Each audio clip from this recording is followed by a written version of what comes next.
Alors notre exploitation aujourd'hui, il y a 90 vaches laitières. On livre notre lait aux laiteries réunies à Genève.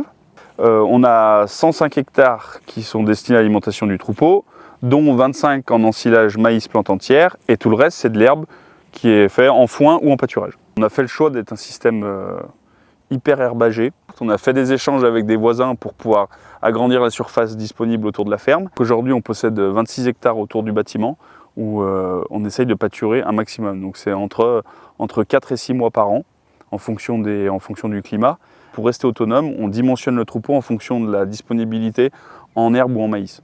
On a des sols qui craignent beaucoup l'eau au printemps et à l'automne.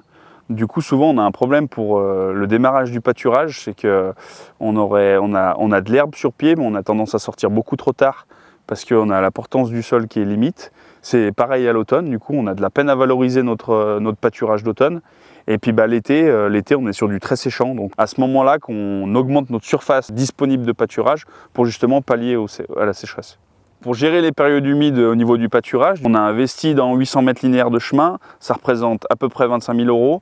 Des chemins qui vont desservir nos 26 paddocks, des paddocks d'1 hectare. C'est 800 mètres linéaires de chemin qui servent uniquement au passage des vaches, donc qui sont trop étroits pour passer avec un tracteur. En période de forte pluie, on aura un chemin d'accès qui sera stabilisé, propre, sec et qui pourront emmener nos vaches au pâturage à tout moment. Si le terrain est peu portant, on les remet à l'intérieur du bâtiment une fois qu'elles ont pris leur repas dedans.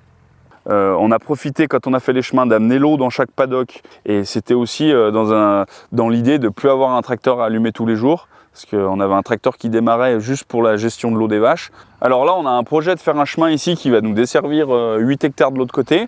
Donc du coup ici on va faire le chemin de 1,50 m pour la traversée des vaches et on a la volonté, comme on a un fossé ici, de réimplanter une haie bocagère justement qui va nous drainer un peu la parcelle, qui va tirer l'eau et du coup qui permettra aussi de tenir le fossé et de stabiliser le fossé.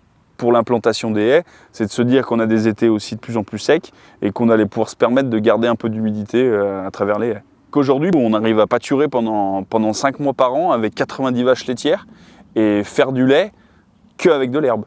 Tout en prenant en compte le fait qu'on a des périodes sèches et humides qui sont de plus en plus courantes et de plus en plus variables. Nous, notre volonté, notre éthique nous a tourné vers le pâturage dans une histoire d'économie et puis de qualité de vie, quoi. De qualité de vie et puis de qualité d'élevage aussi du coup.